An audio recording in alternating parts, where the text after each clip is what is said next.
Hello, everyone. We're just waiting for everyone to come in, and we'll start in a minute or two.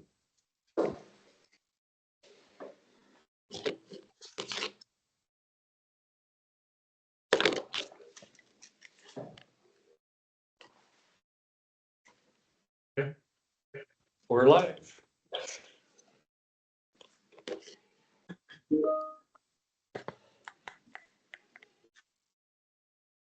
Bring this phone.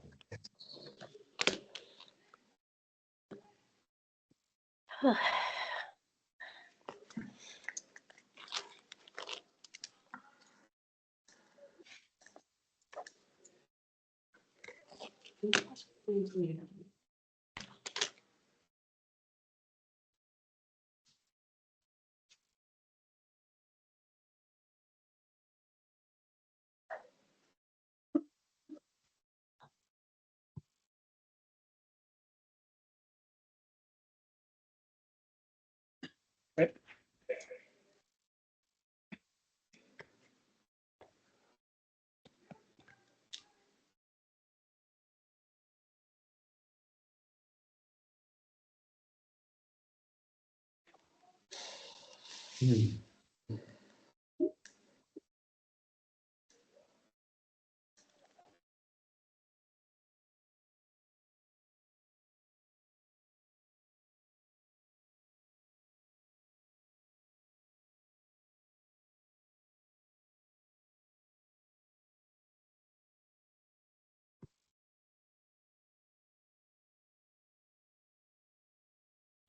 Wow, lots of people coming in still.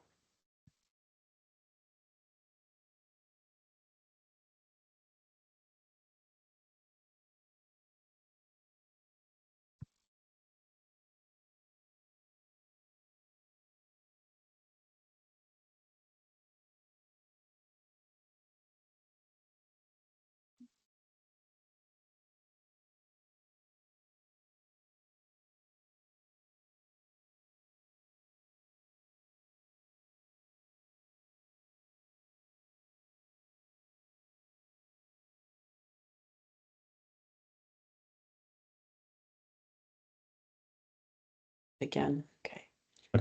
Hello, everyone. Welcome. I'm Maureen. I'm one of the owners of Maple Leaf Adventures, and beside me here is Kevin, one of the other owners, and also my husband, and Jeff. And I think we're going to introduce ourselves properly again in a minute. Thank you for coming to this webinar about summer adventures on the coast. And with that, we're going to get started. And Jeff, I'm going to ask you to start the presentation. All right.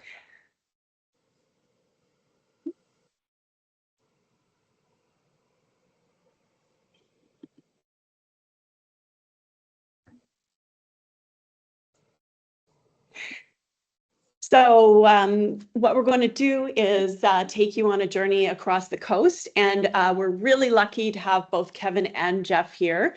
They're both expedition leaders with many years experience. And I'll get them to say a quick hello and introduce themselves. Kevin? Oh, okay. Hi, everybody. Yeah, so not my natural environment doing presentations like this, but the good news is we have the skills of Maureen and her team of marketing and sales, and Jeff putting this all together. And I'm really just landing in here to add color commentary since I've spent the better part of my adult life running these trips all around the BC coast. Yeah, for those that have traveled with me, you'll know I'm a better captain than I am a presenter on a screen like this. Thanks, Kevin. Jeff, do you want to say hi? Hi, everyone. Much like Kevin, I'm out on the ships as well, but not nearly as much of an experience as he has. Oh. But I'm really excited to show you guys the coast for this summer webinar, and can't wait to get into it. So welcome, everybody. For those of you who don't know, we are Maple Leaf Adventures. We've been operating ecotourism adventures on the British Columbia and Alaska coast since 1986. We are based here on the coast, and Kevin and I were born and grew up here on the coast to parents who were from the coast, and our crew are almost all from the coast as well. So it's a real labor of love to build a conservation-based economy here and support both communities and conservation and give incredible trips and experiences to our guests. That's our mission and who we are. And you'll hear a little bit more about that in later parts of the presentation. Also, just a little bit of housekeeping. We do have a special offer for everyone who's participated in the webinar. It'll be at the end, so stay tuned for that. There will be a recording as well for those of you who have to leave early or couldn't make it. Finally, with questions, we love questions. We're actually going to try to leave lots of time for questions. The way that you can ask them is anytime you think of one, you can click the little question bubble on your screen and type it in. We may not answer it right then. We will probably be reading it at the end. Mikhail, who some of you may know from our reservations team, and Karine, my team member, are monitoring the Q&A though. So if there's technical issues, hopefully they'll see that. So just, you don't have to wait till the end. Just pop a question in the bubble whenever you want. All right, what are we going to do today? We're going to talk a little bit about what makes these places unique and these trips unique, as well as what's special about summer on the coast, because sometimes the spring and the fall these days are more popular, or more not popular, more famous. And then we're going to go through the highlighted itinerary so you can see which one each is, a little bit about the ships and the experience for guests and our food, a little bit about some of the conservation work we do, and then just in closing and questions.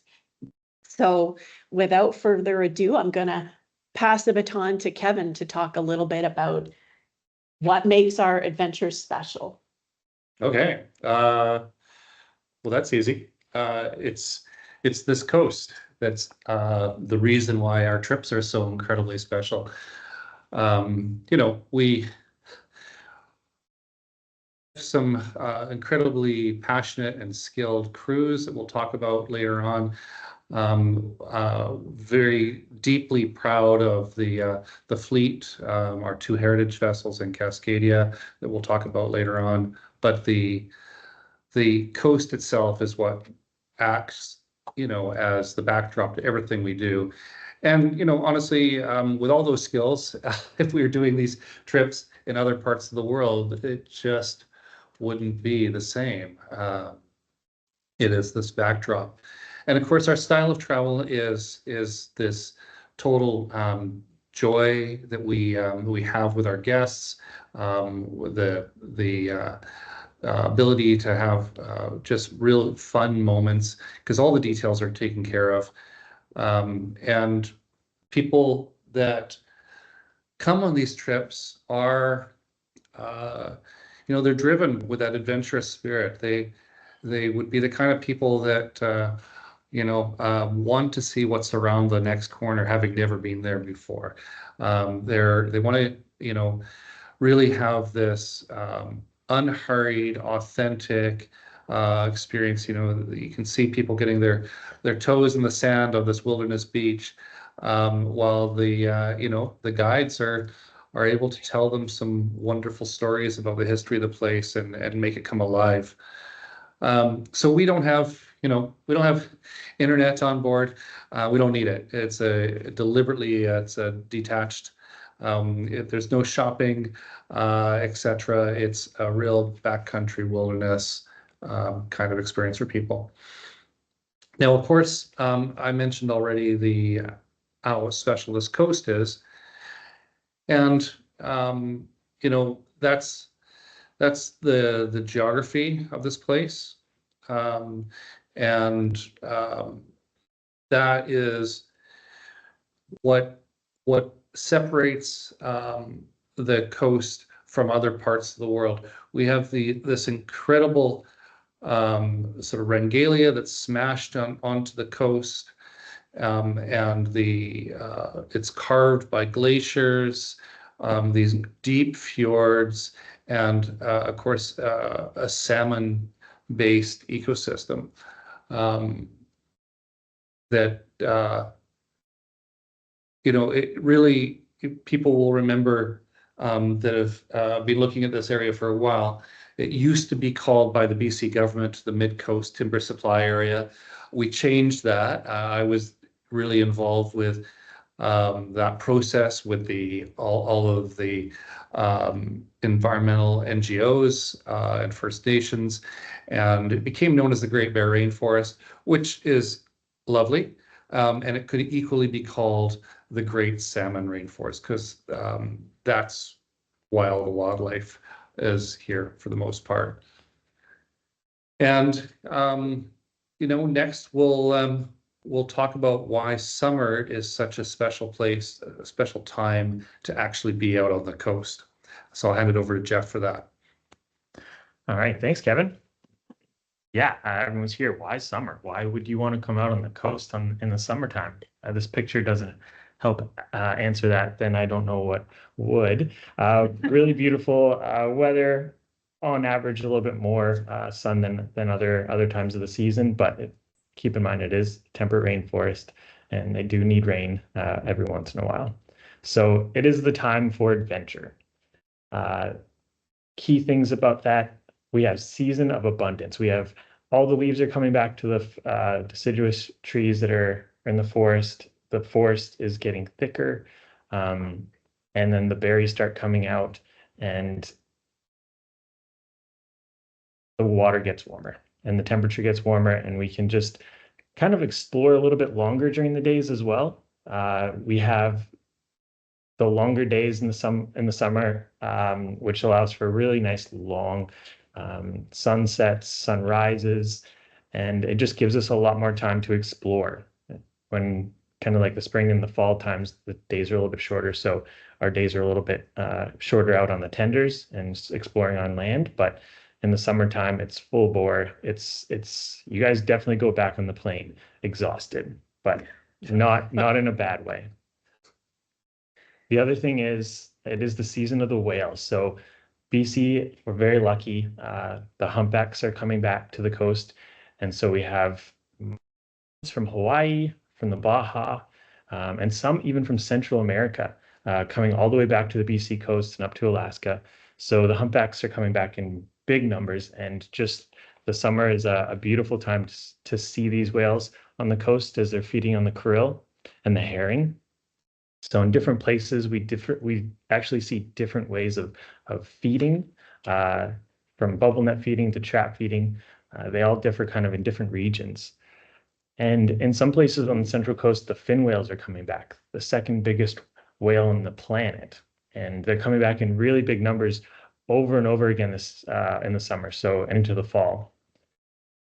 And of course, the orca in the North Coast, a little bit better of a population than in the southern resident population of orcas, but all the orcas, the bigs, the residents, they're all kind of intermingled amongst the archipelagos and fjords on our coast. So they're an opportunistic whale that we can hope to see on our trips.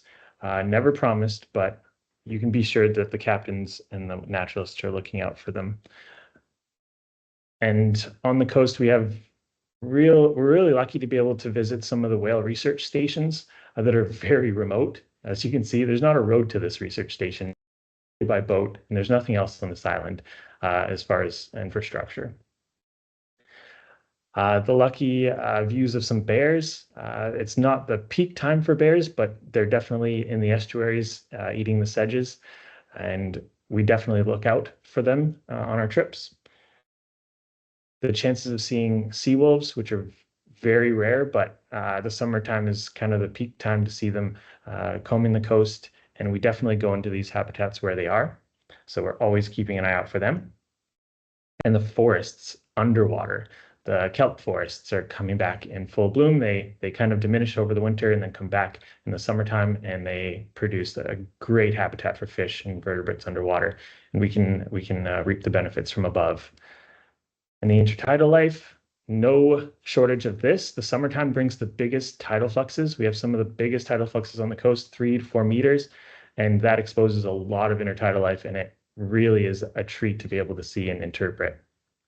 And like I said, the krill are bringing a lot of the food for not only the birds, but also the big mammals like the whales and the seabirds. And this is a great shot of some oyster catchers.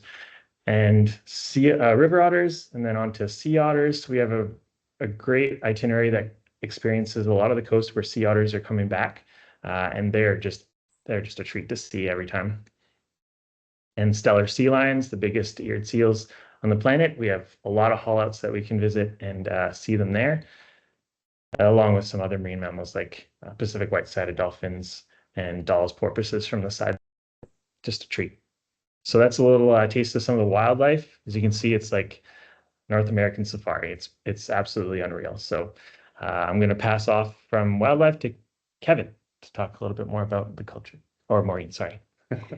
And then, yeah, before we get into the itineraries, we also wanted to recognize that there's no seasonality to culture on the coast, and this coast is actually a place of many, many nations that we work with. This is a map of the linguistic groups just along the coast, and you can see there's a lot of complexity that's developed over many, many, many millennia. Nobody knows how many, probably since before the last ice age.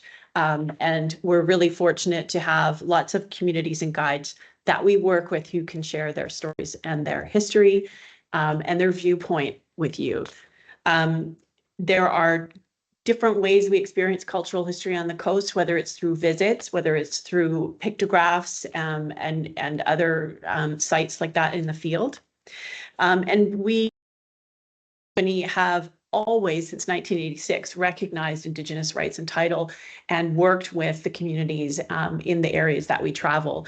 And over 20 years ago, Kevin approached a number of nations in the Great Bear to establish full formal protocol agreements that are a combination of economic agreements and stewardship agreements. And we continue to meet with them every year to continue to develop on opportunities, and we've worked a lot together. We have different arrangements in different areas and different arrangements for how we work with people on cultural experiences and interpretation. But in general, that is an important element of the trip, more or less depending on the area. Part of our protocol fees go actually to fund the Coastal Guardian Watchman Program or other Watchman programs, which are basically stewardship programs to care for the territory. And with that, I'm going to hand it over to Kevin to explain to you the typical day and the areas we're going to talk about, and then we'll do a very short guest experience commentary and into the itineraries. I think I was going to do that. Were you going to do that? Yeah, okay, that's all right. But Kevin can chime in. So typical day on board a ship. So this is just on board all the ships. We have different ships, the Cascadia, the Swell, and the Maple Leaf, but the way that the days unravel are very similar on all the ships. So you wake up, there's a beautiful breakfast, a cold breakfast that we call it. It's just fruits, not just, but it's fruits, it's granola, yogurt, and toast. So anybody can access it right away. And then later, most importantly, coffee. oh yes, coffee. Oh my gosh, yes. I always forget that because I don't drink it. So that's fair. So wake up, and then after that, after you have an enjoyable sort of wake up with some cold breakfast, there's a hot plated breakfast that is all tailored to your dietary requirements, all predetermined before you come on the trip. You fill out a form, and we know what you eat and what you don't eat. Most importantly, what you don't eat. So all the plated meals, breakfast, lunch, dinner, they're all tailored to your needs. Not with a choice necessarily, but the chefs do an excellent job at creating an amazing dish.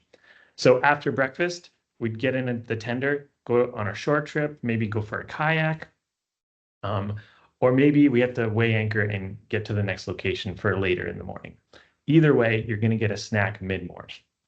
And that could be a big treat from the galley or something quick so we can get in and out of the ship and back out to adventure. Now, then we come back for lunch. These are all ish times, 12:30, have a beautiful plated lunch, and then get back out to it. Either we're moving during lunch to get to the next location, we do a short trip and maybe another kayak option or a hot spring. It all depends where we're going, where the trip is. But basically, we're adventuring in the morning, adventuring in the afternoon, and then coming back for meals. Dinner around 6:30, anchorage ideally before dinner, almost always, and then relax after dinner and just kind of explore the ship, read, stargaze, socialize. It's just a very easygoing itinerary. Yeah, so you're basically as Jeff has pointed out, we're kind of grazing our way through the day. Nobody is nobody's going to go hungry on a No. Maple Leaf Adventures trip, that's for sure. But you know, it's kind of the way that you'd be running a private yacht around the coast, and that everything is just happening when you want it to happen. So in the background, the ships have all these incredible crew. They're looking after all these details, but for the guest experience and a typical day, you're just sort of going from one nice thing to the next nice thing to the next experience. And it's all quite nice and calm. And, it's the guests, the crew are working hard in the backdrop to make it all happen, but it's the way to travel for sure. Yeah, and just to make sure everybody knows, you don't have to do all the excursions. If you want to sit on the boat and just take it all in and read, you're allowed to. So this is just going to be an overview of some of the trips that we're going to be talking about. These are the summer trips. This is the region that we'd be traveling in. It's just highlighted, and the names of the regions will be coming back to each one of these in the itinerary that we read them out at. So the Great Bear Rainforest, it's broken down into Whales and Wild Isles trips and the GBR Great Bear Rainforest Kitlip Super Voyage. And then there's the Kitlip region. Broughton Archipelago, we call it the Whales and Totems, and that's that region over there. And then Vancouver Island's Wild Side in the blue. Ooh. Oh yeah. And then the Vancouver Island Wild Side Super Voyage, which not only includes just the orange circle area, but also continues down on land towards Victoria. And we'll get to that itinerary in a bit. But real quick, we have this really great video that depicts guests' point of view on board Maple Leaf. And it's just a really great way to see how a trip with us looks. So we'll just play that video right now.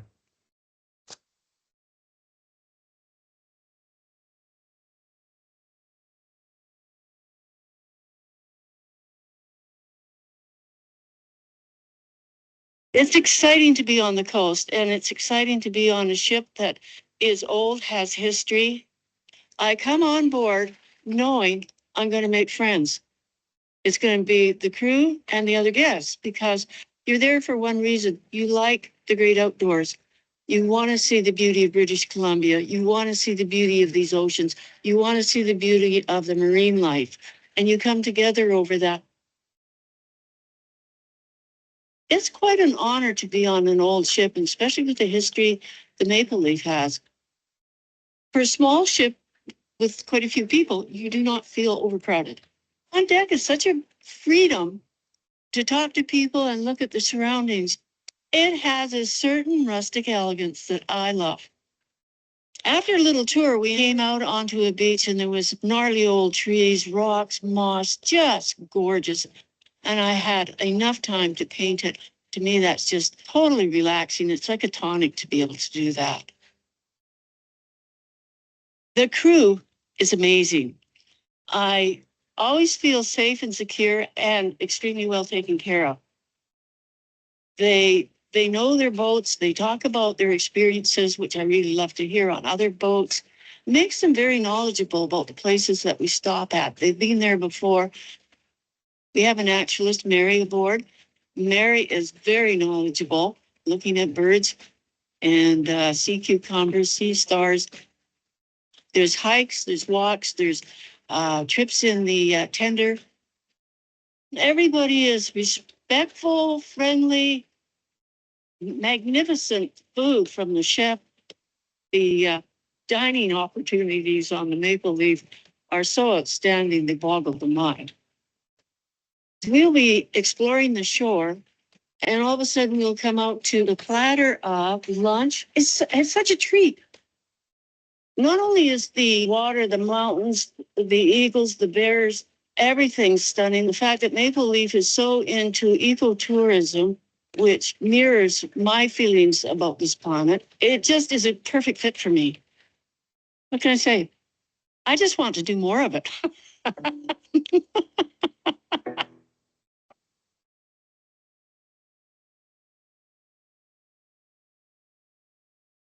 All right. So we're going to jump right into the itineraries, with the first being Haida Gwaii. Oh, and the first thing one thing I wanted to say is we also do Alaska trips in the summertime, but that's a whole subject unto itself of another webinar. Okay, go ahead. Thank you. All right, jumping right into Haida Gwaii. We have a full Haida Gwaii itinerary starting from 2 days on land, starting in Masset, coming all the way down Graham Island to Skidegate, where we get on Cascadia, or down to Moresby Camp, where we get on Maple Leaf, and then go down and explore all of Guayhanas National Park Reserve, National Marine Conservation Area Reserve, and Haida Heritage Site. So from day one, we go right here, north end of the island, Graham Island. North Beach is up there, with Rose Spit way out in the distance, with beautiful with beautiful accommodations, both at Jags Jags in Skidegate. and Skidegate, and at Alaska View Hideout, Lodge, yeah. or Hideouts, yeah. And then on the second day, travel to Skidegate. Well, you'll be at Skidegate, but go to the Haida Heritage Center, and that's where you will have a pole tour. And then also for Cascadia expeditions, we'll be getting on the Cascadia here.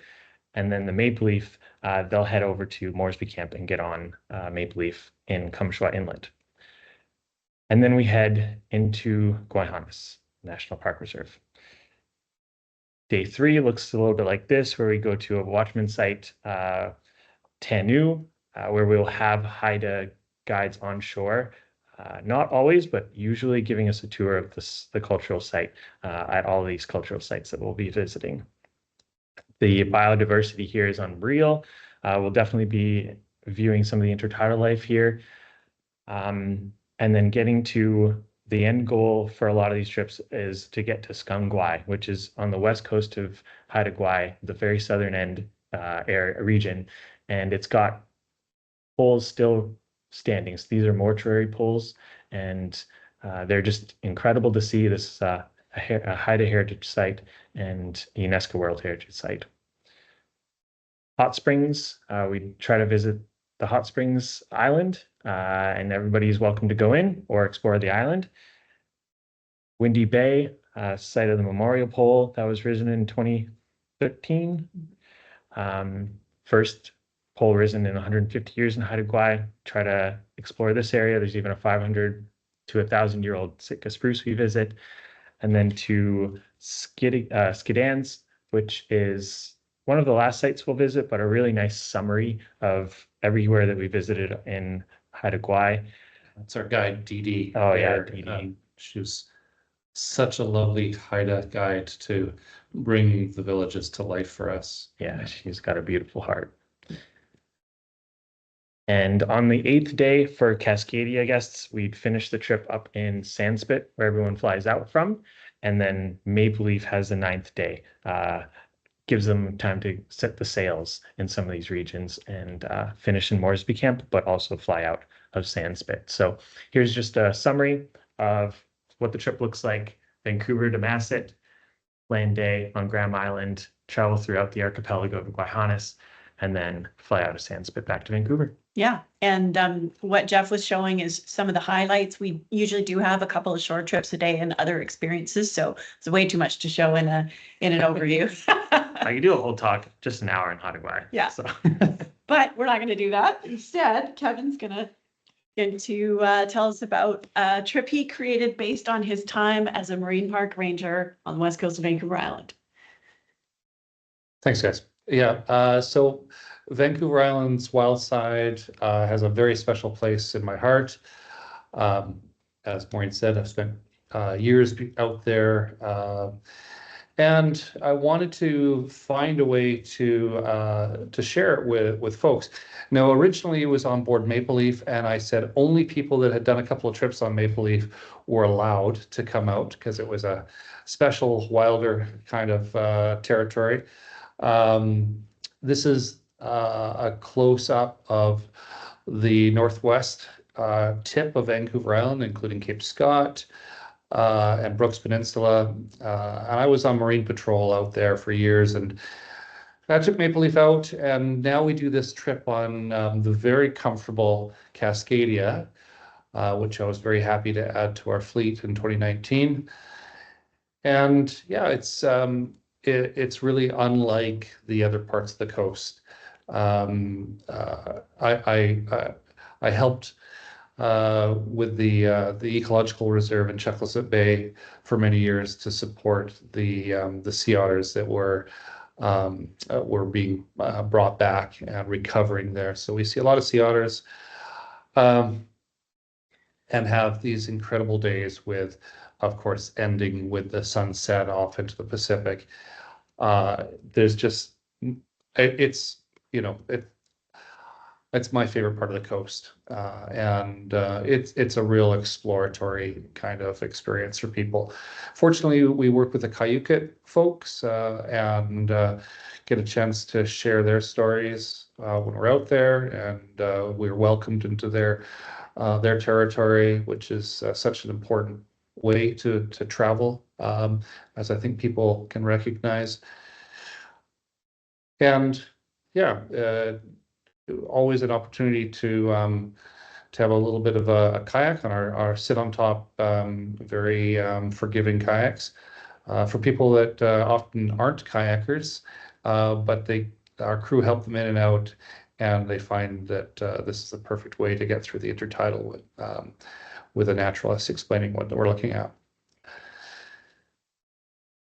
I, like Jeff, about Haida Gwaii. I could go on all day about the wild side and our trips out there. There's just so much to explore. And one of the really cool things is the seabirds. This is a puffin, and when we're out going around the northern tip and around Brooks Peninsula, we have opportunities to see puffins and actually albatross as well when we go offshore a little bit. Yeah, and we have, as I previously mentioned, we have some beautiful moments around the fire with our Cayucit friends out there, and fortunately, we work with our friends from Cayucit and from West Coast Expeditions out there, and yeah, some beautiful forest trails, which makes it easy to get into these big tree hikes. And this is just a sort of a overview of what it looks like. We'll fly out to Port Hardy, do our trip around, and fly back from Port Hardy. It's a one-way trip because we can start in Port Hardy and finish in Cole Harbor on the west coast, but it's a quick transfer back to the airport and then back home. And now this is, I guess, the world launch, real premiere of our wild side super voyage. Never been done before, as far as we know. We've never done it before. Nobody else has.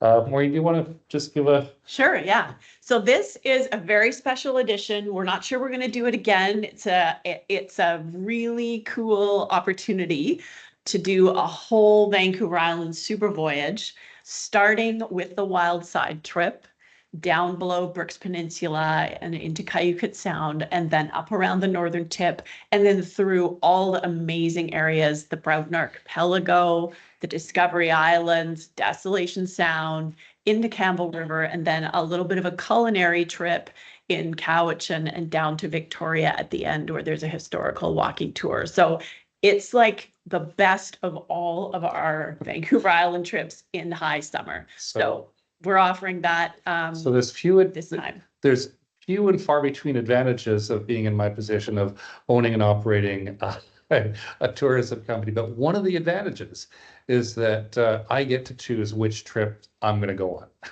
And I've elected myself to be on this trip. I'm going to be the expedition leader this year. Sorry, Jeff, on this one. And I'm really looking forward to it because, as Maureen says, we're doing the whole thing. All the way around, wild side, puffins, sea otters, and now we go over to Kwakiutl speaking peoples in the Broughton Archipelago. We'll go to Umista Cultural Center at Alert Bay and visit with my friend Billy Proctor at his museum in Echo Bay.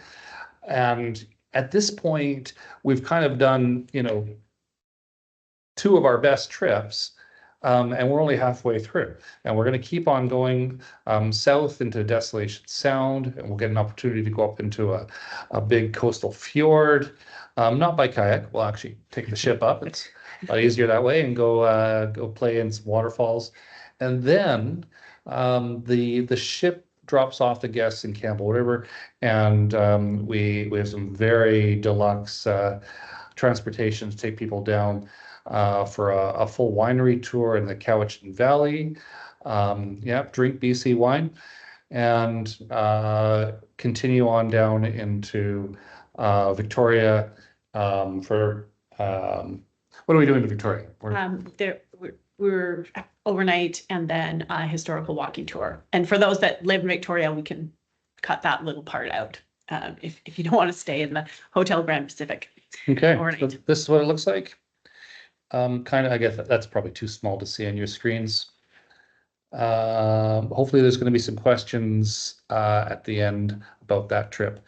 Okay. And we love the island. Vancouver Island is incredible. So if you want to stay a little bit longer, you don't have to leave right away afterwards. There's lots to see also afterwards. Okay. So here I am back again, Jeff. We're going to talk about whales and totems. So if you remember from the first image, it just highlighted the Broughton Archipelago. So back to Kevin's super voyage trip, it's kind of the middle part of the trip, but in this case, it's 6 days long, right in this really, really amazing location. So I don't know if you haven't been to Northern Vancouver Island, it's very remote. There's not a huge amount in the area past Port McNeill, Alert Bay, but there are a lot of remote communities scattered across different inlets and fjords. So what we do is we start in Port McNeill, we venture out, we'll head over to some islands, we'll stop off at the Umista Cultural Center, like in the super voyage just previously talked about. It is an amazing display of the cultural heritage of the Kwakwaka'wakw in the region. And we're lucky to be able to soak in that culture before a trip going into their territory. And there's a lot of cultural sites that we'll see that they don't stand out right away, but with our guides, we'll be able to walk you through what you're seeing, because like most First Nations culture, they were meant to leave the place that they were inhabiting the way that it was meant to go back to the earth after they left. So we will help you identify those regions that are significant. And so not only is it a cultural mecca, it is also a wildlife mecca. So we have orcas in Blackfish Sound, Blackney Pass. We have lots of sea lions as well as humpbacks, which do an incredible, unique behavior of trap feeding in this region. There's a bunch of populations of humpbacks here that only trap feed here, and we're always looking out for that behavior. Kayaking is a treat, especially with the big tides that happen in the summer. You'd set off from the ship with a kayak on your own if you'd like, and just get in the dreamland of the intertidal with sea stars and urchins and anemones. You just sometimes lose track of time and wander away, and maybe not want to go back to the ship because it's just so amazing.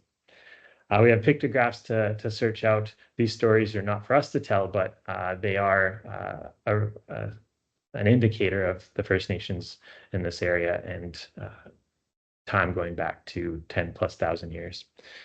And like I said, cultural sites like this is a clam garden, and we would walk you through what this means to the region and to the culture as best we can, not being our story, but letting you know sort of the significance. And yeah, here's Kevin.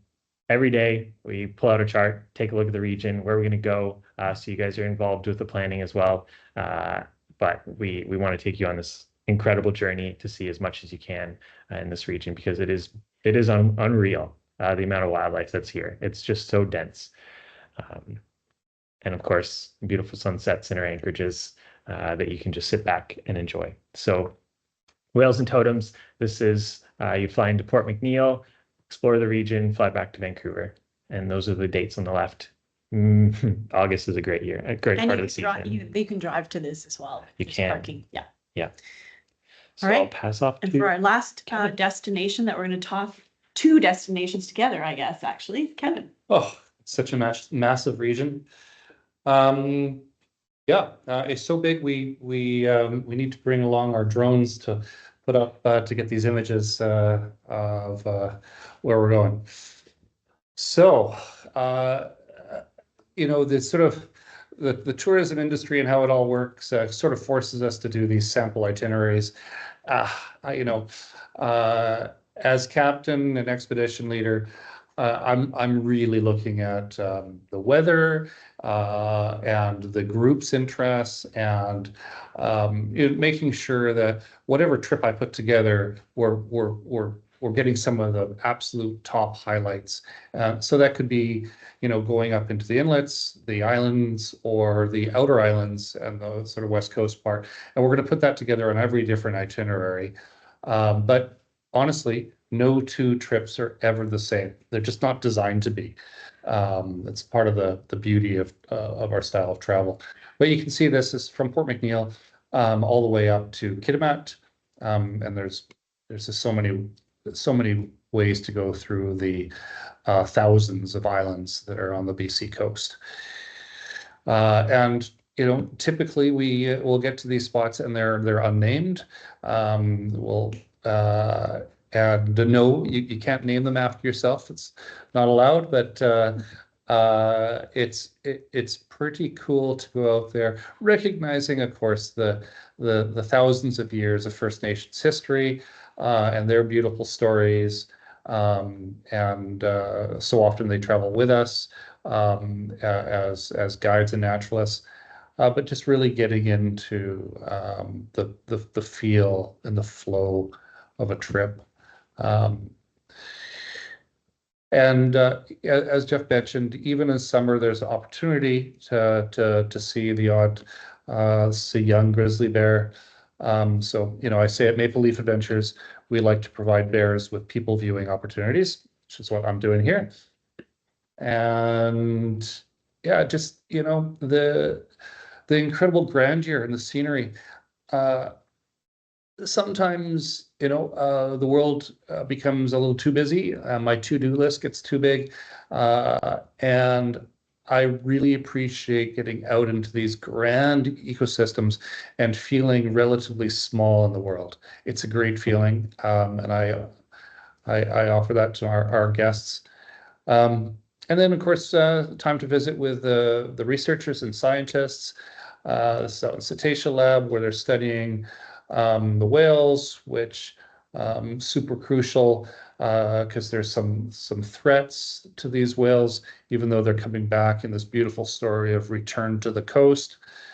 We still need to understand them better, so we support those researchers out there.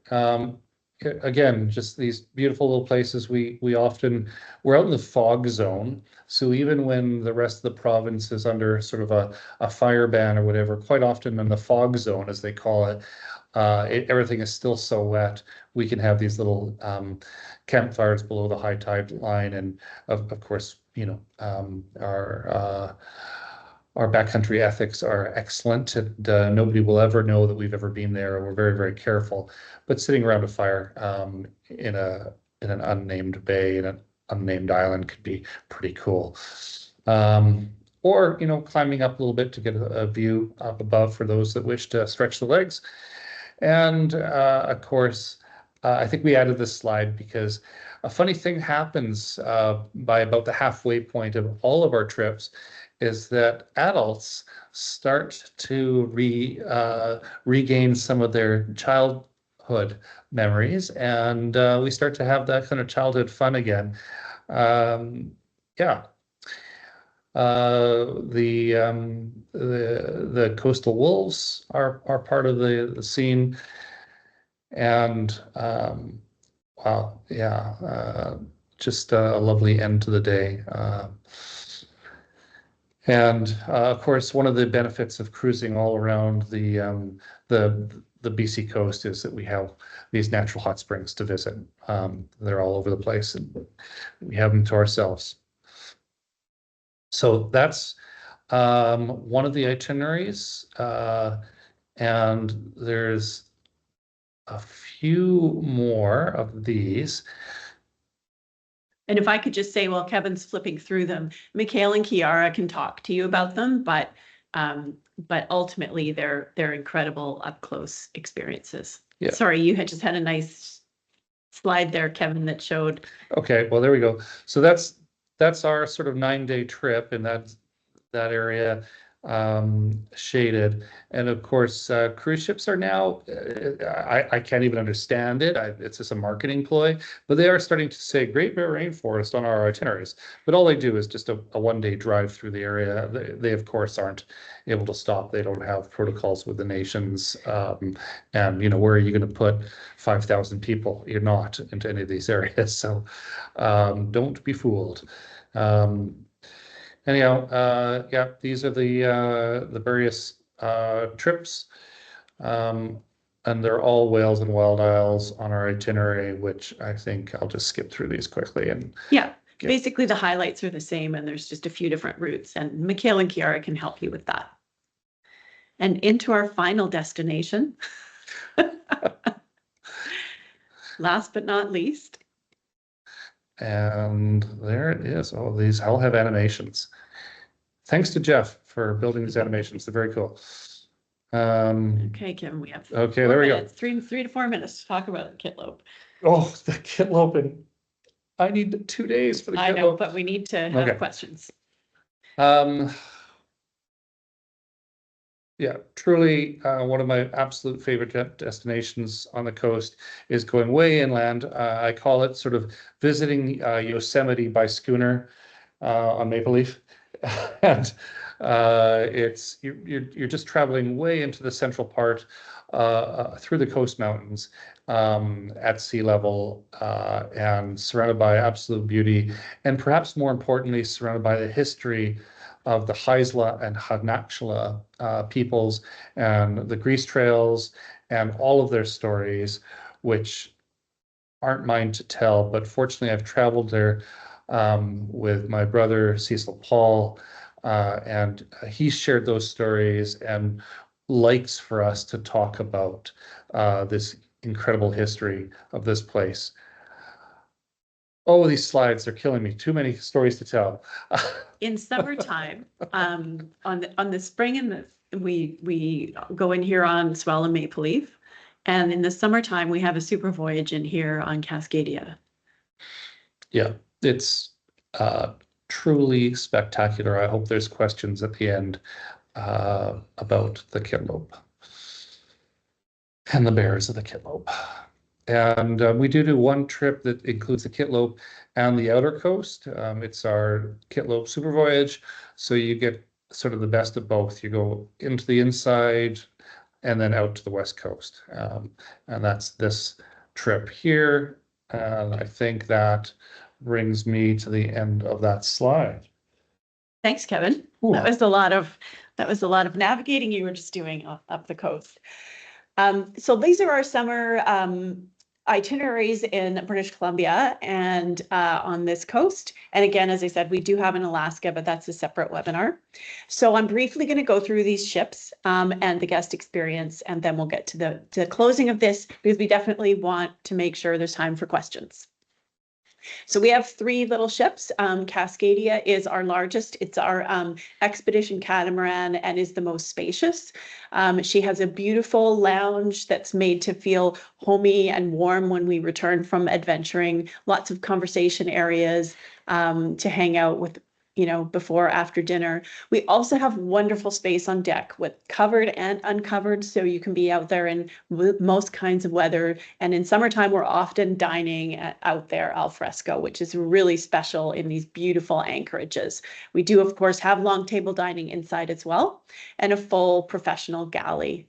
And here's just a few more pictures of the experiences on the ships. We have an open bridge or an open wheelhouse on all the ships, so you're always welcome to come and hang out with the navigators and learn more about what we're doing. And on our two larger, in quotation mark, ships, we do have hot tubs with amazing views. Plenty of kayaks, and again, very spacious cabins. This is a king size bed in our category 3 cabins. All the cabins on Cascadia have full ensuite washrooms with showers and heated floors.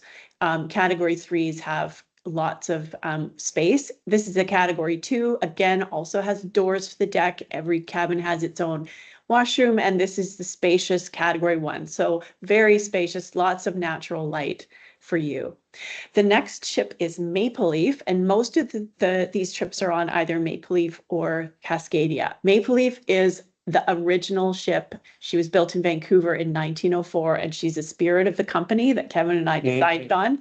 And for those of you that really want to feel up close and personal all the time with the experience in the world you're in, this is the ship for you. She takes just 8 guests, usually 8 or 9 guests. And we have plenty of time outside where we literally are at one with our surroundings all the time. She has a beautiful interior that reflects her heritage, but of course, she comes alive with people in her. This is her wheelhouse. Cozy dining lounge, amazing food. And the biggest difference with her is, like in the grand old days of rail travel, we have queen size bunks with singles on top, surrounded by curtains on 2 sides, and a few shared washrooms. So it's kind of like summer camp for adults exploring this beautiful world. And we didn't want to forget Swell, although she's in Alaska at this time and not featured in these trips. She hasn't gone anywhere. She's just busy somewhere else. We only have a few minutes, so should we skip the food section? Just give it maybe 1 second per slide so people can enjoy the food. Okay. Our food program did just win a culinary tourism award for British Columbia that reflects both the guest experience and the giving back to the communities that we do. And so we'll just give you a little look at what the food is like. Yeah, pictures are worth 1,000 words, but you can't taste it. But hopefully you can imagine it. And I just wanted to give a shout out as well for your crew and guides. Many small boats, the crew hide from the guests. Many big boats, you can't really interact with them properly.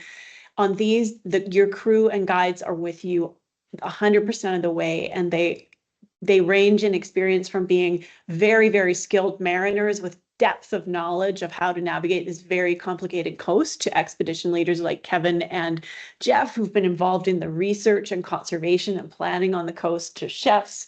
Everybody has stories to tell and share with you. So I just wanted to shout out how incredible they actually are. We often get questions about what's the weather like. So we wanted to know it's nice. It's not super hot. It's more like a coolcation, if you've heard that word. But it is a marine climate, so it's very tempered by the ocean. No. Oh, sorry. What did you want to say? Yeah, generally not sitting around getting bored on a beach like a tropical vacation. It's but a great excuse to have some really good Gore-Tex. And finally, as an ecotourism company, we are involved in a lot of conservation, whether we do it ourselves or support our friends along the coast who are doing a lot of research work here, which then informs you, our guests.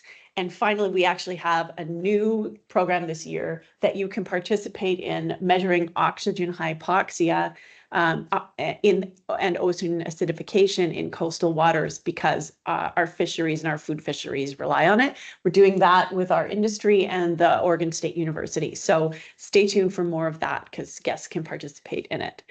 Here's our schedule. I'm not going to leave that up for long because you can get that on our website, and I am conscious that we need to move forward so we can get to your questions. These last couple slides are just to let you know we support you all the way through booking and pre-trip information with welcome aboard information, how to get here. And of course, Michaela and Kiara are always at the other end of the phone or email. And here's the special offer for our webinar participants.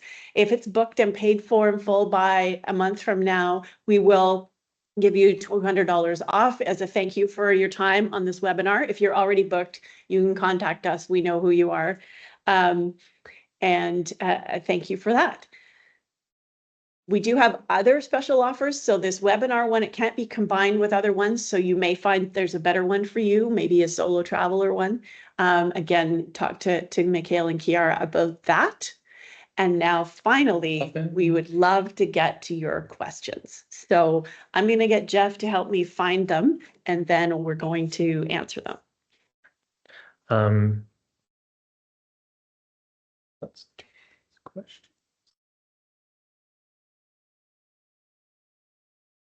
There's Q&A up there. Look at that. There's actually some people out there. Oh, thank you. Hello, everybody. Thanks for hanging in.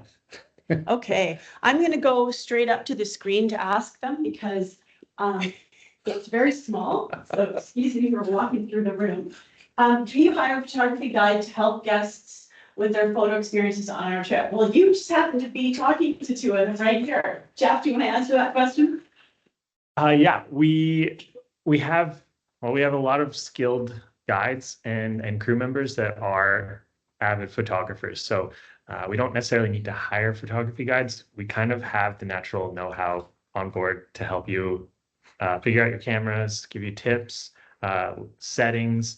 It's one of my favorite parts of exploring this place because my passion is photography, and to be able to go out into the world where all these animals are and photograph them and this natural habitats, then I love sharing that information with you guys. So much like myself, the other guides as well will help you along with photography. And all the pictures in our slideshows, they're all taken by our crew. So. Speaking of pictures, if you want, feel free to turn on your cameras now so we actually can see the people we're answering questions for. That'll be finally. More likely to see sea otters. Quick answer, because we got lots of questions. wild side for sure.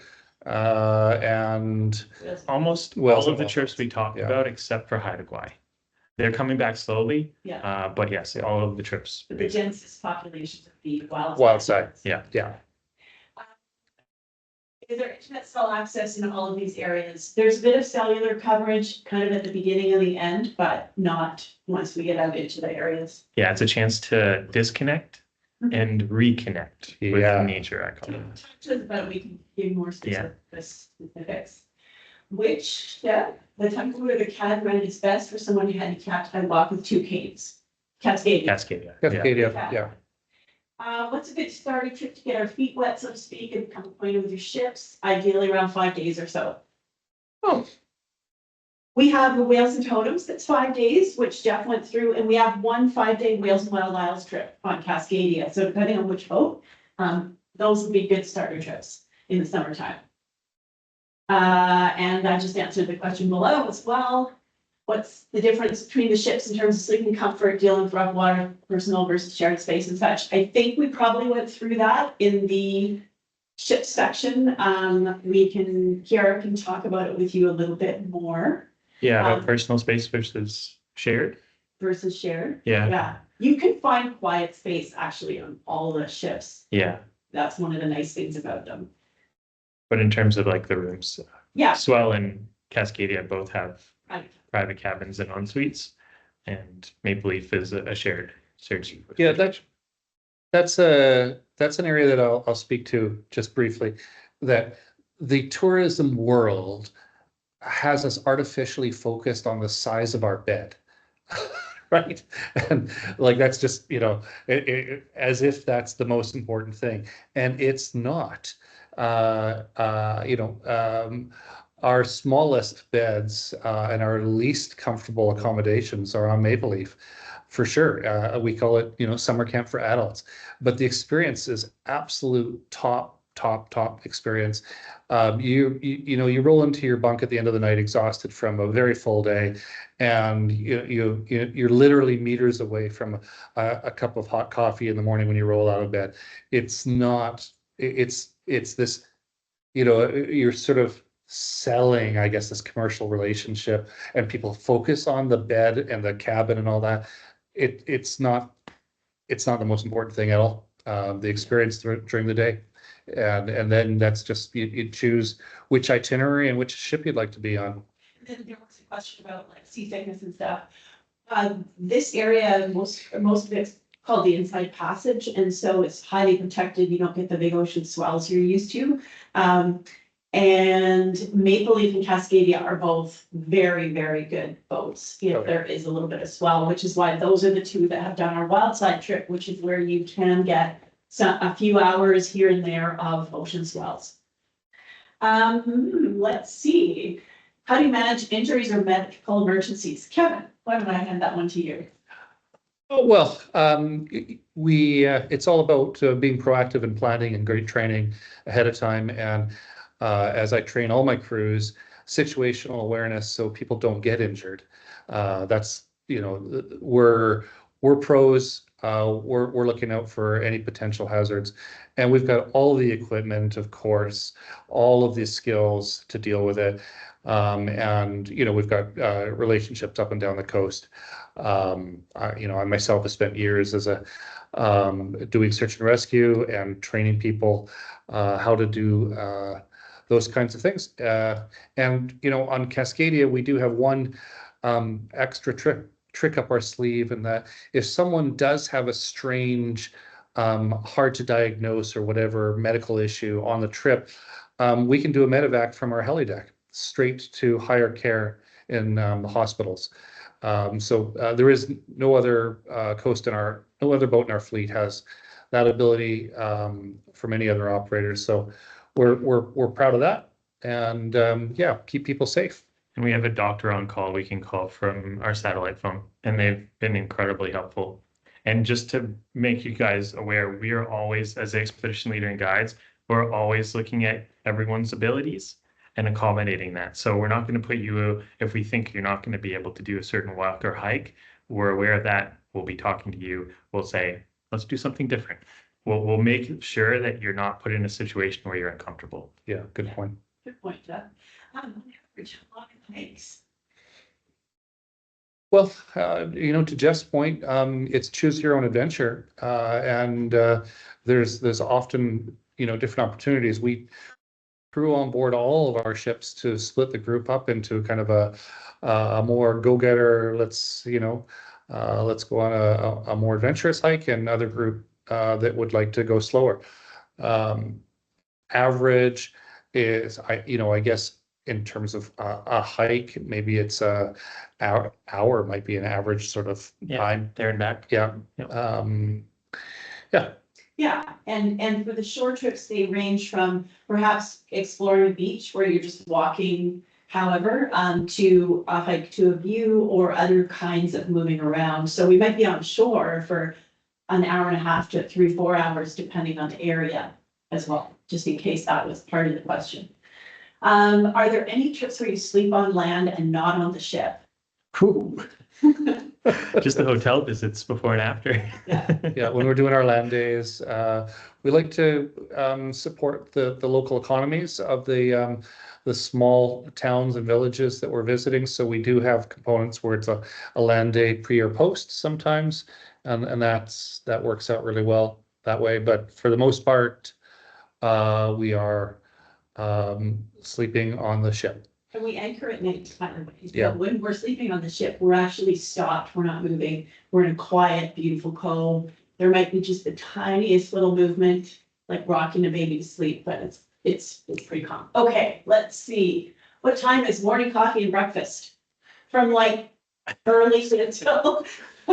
We actually do a welcome aboard the first afternoon, and we get to know everybody, and they're whether they've just traveled from a different time zone the day or 2 days before, or whether they're regular risers at 5 a.m. and when we adjust accordingly. But there's crew up, and the coffee it'll be hot and ready to go before you are.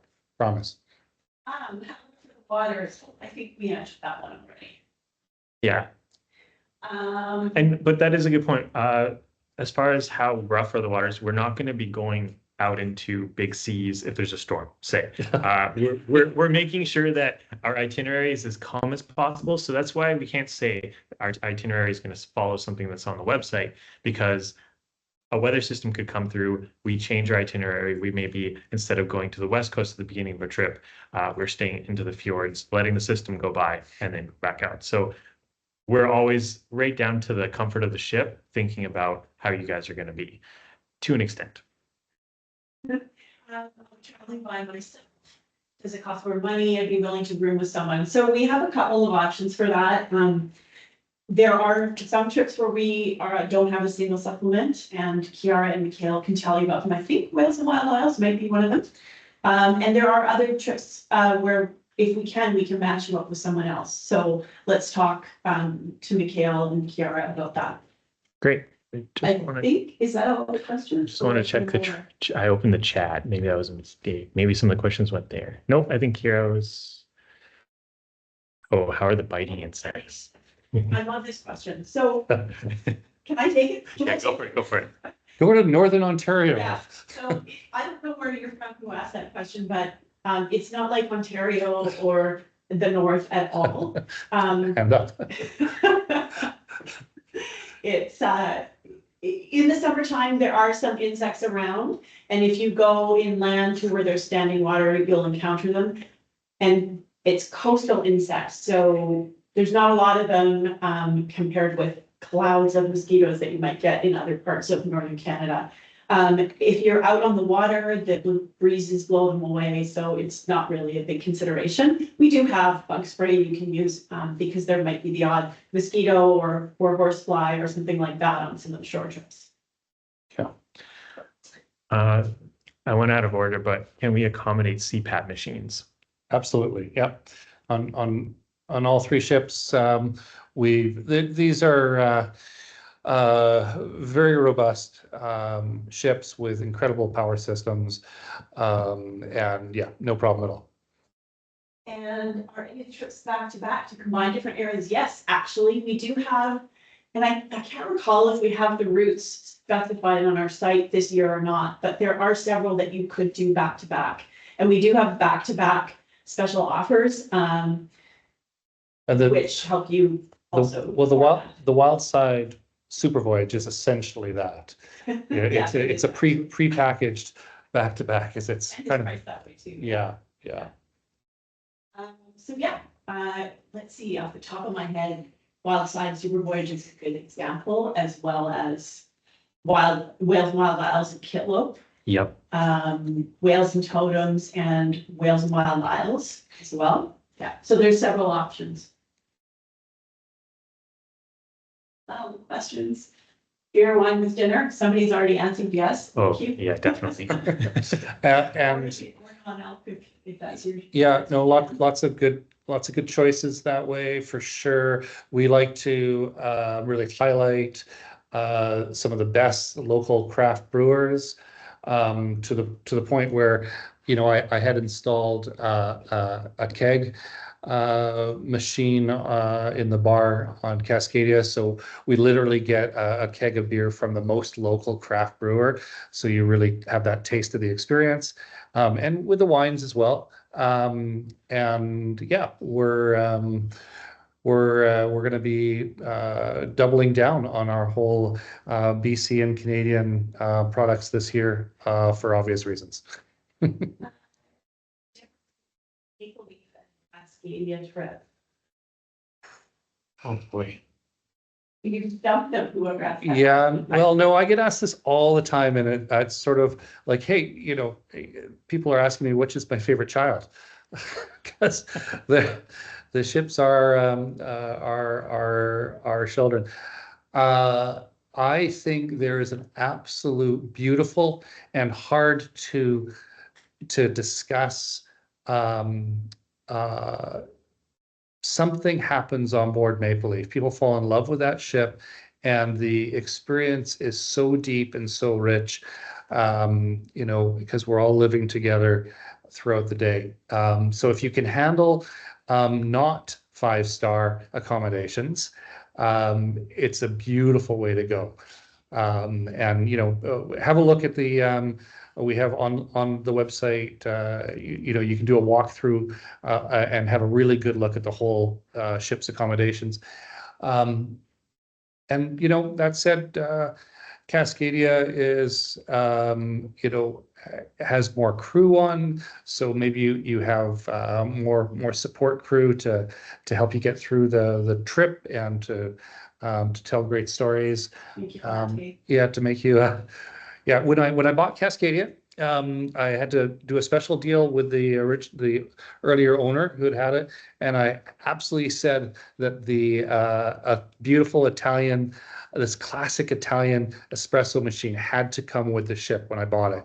And so that's one thing you get on Cascadia that you don't get on Maple Leaf. Yeah. There's no space for one on Maple Leaf. Definitely not.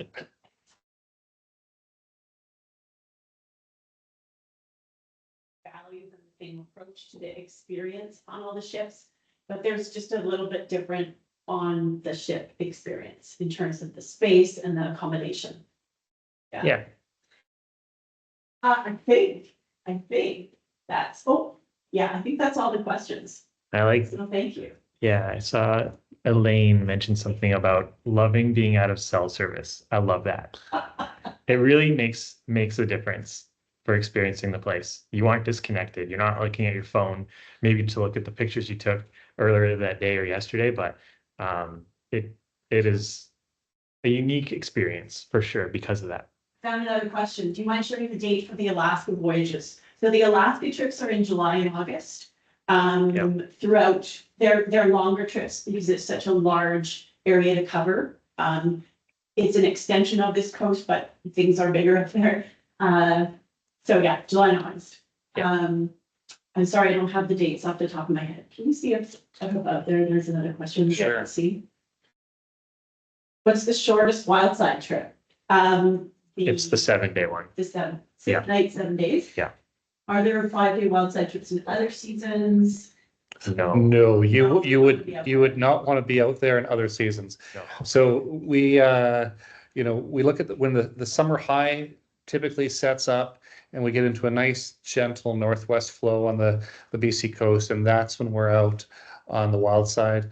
And yeah, you wouldn't want to be out there in April, May, September, October. Not a great place to be boating, but when we're there, it's beautiful. But if you had alternatives like whales and totems or our installations out there, if you're looking for kind of a shorter trip. Yeah. Well, thank you very much, everybody, for your awesome questions. Yeah. And I think, that's a wrap for now, but we're here on the other end of the phone or email if you would like to chat further. We are. And just wanted, it's our last slide, but if you wanted to click on your screen for a ship tour, it should work. Pick your boat and there's a virtual tour for one of the ships that you choose. So you can spend the next 20 minutes just walking through your ship of choice. And it's a great little virtual tour. It took Jeff a fair bit of time to stitch all those photos together. So Cascadia is 400 photos. It's big. Yeah. But it's small. And as Schumacher said, small is beautiful. And these are all small ships. And it is exactly the opposite of traveling on the cruise ships with, 5,000